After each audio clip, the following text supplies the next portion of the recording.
পাবনায় একজন প্রশ্ন দিয়েছে, হুজুর আমি অনেক কষ্ট করে একটা মেয়ে পটাইছিল, পটানোর পরে তারে আমি কোরআন হাদিস শিখাইছি, নামাজ পড়তো না, নামাজ পড়া শিখাইছি, কোরআন জানতো না, কোরআন শিখাইছি, হাদিস পড়তো না, শিখাইছি, একজন পর্দানশীল নারী হিসাবে তারে গড়ে তুলেছি, আল্লাহওয়ালা বানাই ফেলেছি।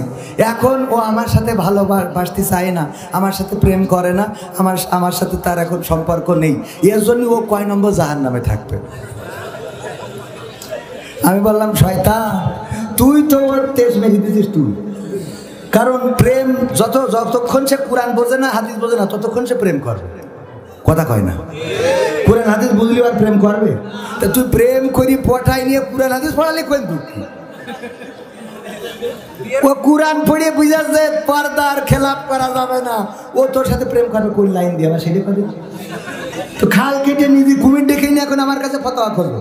এখন যেটা ভালো বানাইছিস তাড়াতাড়ি যাইয়ে পুজাই বাজায় বিয়ে কর, শিগগিরি, শীত পার হতে দিস নি। কথা কি বোঝা গেছে? ফতোয়া এর বাইরে আমি খুঁজে পেলাম না। এই জাতীয়, যাই হোক অধিক কথাই যাবো না। মানে মন চায় যে কইন্ডে রেখে কইন্ডে বলবো, সব খালি কথা বলতে ইচ্ছে করে। ও আমার ভাইরা, সব কথা বাদ থাক, আমি যেটা বলছিলাম, এমন নেতার আনুগত্য করতে হবে যেই নেতা আমাদের রেখে পালাবে, প্রয়োজনে ফাঁসির কাস্টে ঝুলবে, প্রয়োজনে শহীদ হবে, রক্ত দিবে, রাজপথে ব্যানার নিয়ে সামনে দাঁড়াবে। এমন নেতা যদি না হয়, তাইলে সেই দল যারা করে, আমি বলবো ওরা বেলে হাত, ওদের কোনো লজ্জা নাই, শরম নাই, ওদের শরম আর এই দুনিয়ায় হবে। ওদের অবস্থা এমন। মাহমুদুল হাসান জিহাদি ভাই ওয়াজ করে, ভাই না চাচা হয়, আমার আব্বার সময়ের বক্তা, আপনাদের এলাকায় অনেকেই চিনে থাকতে পারেন। আগে আসতেন, তিনি মারা গিয়েছেন, আল্লাহ রাব্বুল আলামিন কবরকে জান্নাতের বাগান বানান। এই মাহমুদুল হাসান জিহাদি সাতক্ষীরা, উনি ওয়াজ করে বেড়াতেন মোটরসাইকেলে, তখন তো মোটরসাইকেল ছিল, মোটরসাইকেলে ওয়াজ করে বাড়িতে ফিরে যাচ্ছে রাত 12টার পরে, দেখে আপনাদের এই পাশে তেমাত্তার পরে একজন বসে পায়খানা করতেছে। কি করছে? পায়খানা করতেছে। এইটা দেখার পরে মাহমুদুল হাসান জিহাদি চিন্তা করলে, এটা রাতের অন্ধকারে না হয় সেখানে পায়খানা করছে, এটা তো দিনের আলোতে খারাপ জায়গা, ভালো জায়গায় খারাপ কাজ করে রেখে যাচ্ছে, সুতরাং তার একটু লজ্জা দেওয়া দরকার। হেডলাইটটা ঘুরাই ধরেছে যাতে ও একটু লজ্জা পায়। এত লজ্জা পাইছে তাহলে ভাই লুঙ্গি থুইলে মুখ দেখে চুপচাপ বসে রয়েছে।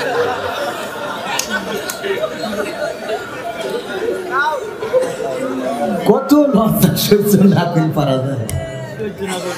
ওরে লজ্জা, নিচেই যা হয় হোক, উপরে যেন না দেখে, মুখ ঢেকে বসে আছে।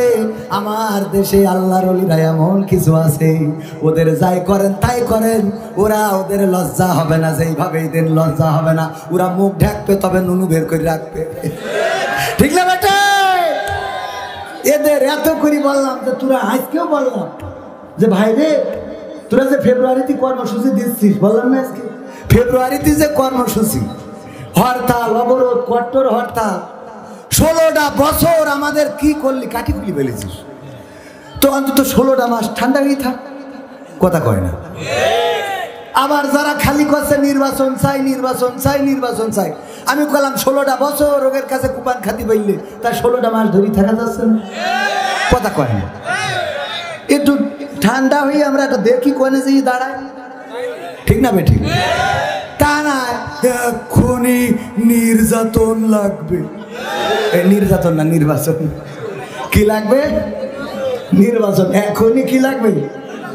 ওরাও নামতে চায় রাস্তায়, ইরাও নামতে চায় রাস্তায়। এ বেকায়দা না? দুটাই রাস্তায় নামতে চায় এখন। আরে বাবা, রাস্তায় তো নামবেন, কোনো অসুবিধা নেই। নির্বাচন যদি না দেয়, আগের সরকার তো ছিল তাহাজ্জুদ করে ভোট নিয়েছিল, আর এ তো তাহাজ্জুদ কি নামাজই পড়ে না। তো তাহাজ্জুদ গুজারি সরকারে যদি ভারতে পাঠাতে পারি, এ তো নামাজই পড়ে না, এ তো দুনিয়া ছাড়া করতে হবে। কথা কয়, জিনিসটা বুঝতে হবে। এগুলো না বুঝে আমরা এত টেনশন করে দেয়। তাহাজ্জুদ পড়ি না আগে, এক চাষা গেছে ভোট দেওয়ার জন্য, যাওয়ার পরে চাষা বলছে, বাপু আমার ভোট নাম্বার কত, একটু দেখে দাও। তা বলছে, চাষা আপনি আসলেন, এত কষ্ট করে আসার কি দরকার ছিল? বাপুরে কবে বাসি মরি, ভোটটা দিয়েই মরতে চাই। বলছে যে সে ভোট তো আমরা দিয়ে ফেলেছি। এটা কেমন কথা বললে বাপু, ভোট দিয়া হইয়া গেছে গেছে কেমন হইল? বলছে আপনি কখন রওনা দিয়েছেন? আমি তো বাবু ফাজার পড়িয়ে আসলাম। বলছে আমরা তো সে তাহাজ্জুদ পড়ি কাম সেরে ফেলেছি। আমরা কি করেছি? তাহাজ্জুদ পড়ি তো সে কাম সারা। বাপু তাহলে একটু কালি লাগিয়ে দাও, চলে যাই। তো কালি লাগিয়ে চলে যাচ্ছে, ডাক্তার চাচা শোনে, এই চাষির জন্য আবার কষ্ট করে পাঠাই নাই বুড়ো বয়সে। তোমার চাষিও কি ভোট দিয়ে গেছে? তা বলছে মনে কাছে চাষা ভালো অত বোঝে সোঝে না, ঠিক আছে বুঝাই দিই। বলছে হ্যাঁ চাষিরও হয়ে গিয়ে দিয়ে গেছে। গো কত নেব খারাপ গো, আল্লাহ তুমি ওর সাথে আমার জান্নাতেও রাখো না। যারা ভোট ভেজে ওরা চিন্তা করছে চাষার এত রাগ কেন? বলছে চাষা চাষি মনে হয় খুব কষ্ট দিয়ে। বাপু কষ্ট কি কম দিয়েছে তুমি বলো? এই 12টা বছর হইল মরে কবরে, তা তুই ভোটটা দিয়ে গেছিস, তা আমার সাথে একটু দেখা করিয়ে যাবি না? তুই ভোট দিয়ে হাসিনার নৌকায় মেরিয়ে চলে গেলি, এ তোর হাসিনাই পার করুক, ঠিক না বেটে? এমপিরা সব কোথায় গেল, মন্ত্রীরা সব কোথায় গেল, কোথায় কাদের কাকা? তাদের ছাড়া দেশটা এখন লাগে ফাঁকা ফাঁকা। পালাবো না, প্রয়োজন হলে ফখরুলের বাসায় গিয়ে উঠবে। ঠাকুরগাঁওয়ে বাসা আছে না, জায়গা দেবে। পালাবে না পালাবে না, যাই না তবু দেখা। পালাবে না পালাবে না, যাই না তবু দেখা। তাদের সারা দেশটা এখন লাগে ফাঁকা ফাঁকা, ওদের সারা দেশটা এখন লাগে ফাঁকা ফাঁকা। আইন মন্ত্রী আটকে গেল আইনেরই ফাঁকে, দাড়ি ছাড়া দরবেশের ভণ্ড ভণ্ড লাগে, ঠিক না বেঠে? আইন মন্ত্রী আটকে গেল আইনেরই ফাঁকে, দাড়ি ছাড়া দরবেশের ভণ্ড ভণ্ড লাগে। আপনার না এই একটা ঝামেলায় পড়ে যায়। এই যে ধরেন আপনারা দাড়ি না রাখলে এই গানটা গাওয়ার কোনো কায়দা আছে? অথচ আপনি আমার টাকাতে নিয়ে আসেন, আপনার বিরুদ্ধে আমি কিভাবে যাই বলেন? এটা কি উচিত? নুন খাই যার গুণ খায়, ছোট করে হলেও রেখে দেন, আজকে তো আর কাটা পড়বে না। ইনশাআল্লাহ রাজি, ইনশাআল্লাহ হাত তোলেন, রাজি ইনশাআল্লাহ, ইনশাআল্লাহ রাজি। আল্লাহ ভরসা, ভরসা নেই। আল্লাহ চাইলে কালকেই নেটওয়ার্ক চলে যেতে পারে। কাল আমি দেখবো যে আপনি ফোন দে, আল্লাহ না করুন, আল্লাহ না করুন, বলা যায় না। হঠাৎ এই সাইড পড়ে গেছে, ফোন দিলাম, তাহলে পাই কোথায়?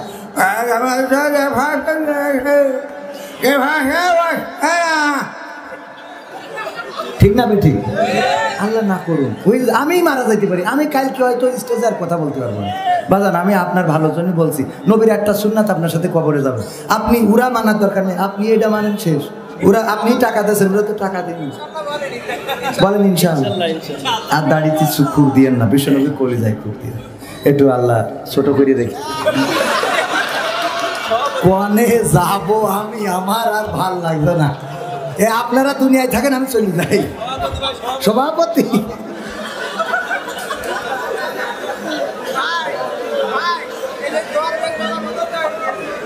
কি হবে বেঁচে থেকে অযথা বিদ্যা শিখে, যদি না গড়তে পারি শোষণবিহীন সমাজটাকে? কি হবে বেঁচে থেকে? কি হবে ছাত্র সেজে চুমু খেয়ে সনদ খানা, যদি হয় বিদ্যালয়টা পরিমণিদের আড্ডাখানা? কি হবে ছাত্র সেজে চুমু খেয়ে সনদ খানা, যদি হয় বিদ্যালয়টা বুবলিদের আড্ডাখানা? এর চেয়ে মরাই ভালো, দেশ ছেড়ে যাওয়াই ভালো। এর চেয়ে মরাই ভালো, দেশ ছেড়ে যাওয়াই ভালো। কি হবে ধোকা দিয়ে বিবেকটাকে? কি হবে ধোকা দিয়ে বিবেকটাকে? কি হবে বেঁচে থেকে অযথা বিদ্যা শিখে, যদি না গড়তে পারি শোষণবিহীন সমাজটাকে? কি হবে বেঁচে থেকে? কি হবে যুবক নামের বোঝা হয়ে এই ধরাতে, যেখানে মা বোনেরা ধর্ষিতা হয় দিনে রাতে? কি হবে যুবক নামের বোঝা হয়ে এই ধরাতে, যেখানে মা বোনেরা ধর্ষিতা হয় দিনে রাতে, যৌবনের সার্থকতা খুঁজিবে সকল ব্যথা, যৌবনের সার্থকতা খুঁজিবে সকল ব্যথা। পারো যদি বলি দিতে মানুষ রূপী পশুটাকে, পারো যদি বলি দিতে মানুষ রূপী পশুটাকে, কি হবে বেঁচে থেকে অযথা বিদ্যা শিখে যদি না গড়তে পারি শোষণবিহীন সমাজটাকে, কি হবে বেঁচে থেকে, কি হবে লেখালেখি কলমবাজির ওই মহড়া, সমাজের আসল চিত্র যদি না যাই তুলে ধরা, কি হবে টিভি চ্যানেল সাংবাদিকের এই ক্যামেরা, সমাজের আসল চিত্র যদি না যাই ভিডিও করা, যদি ওই ঘুষের বলে কলমটা উল্টো চলে, যদি ওই হ্যালো কলে ক্যামেরা উল্টো বলে, তবে কি যাবে রোখা দুর্নীতিকে, যাবে তবে কি যাবে রোখা দুর্নীতিকে, কি হবে বেঁচে থেকে অযথা বিদ্যা শিখে যদি না গড়তে পারি শোষণবিহীন সমাজটাকে, কি হবে বেঁচে থেকে, কি হবে নামাজ রোজা ইমানদারির ভয় করে কোরআনের কর্মীগুলো থাকে যদি কারাগারে, কি হবে নামাজ রোজা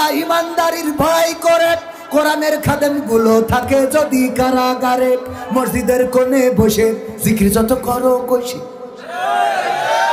আছে না নাই,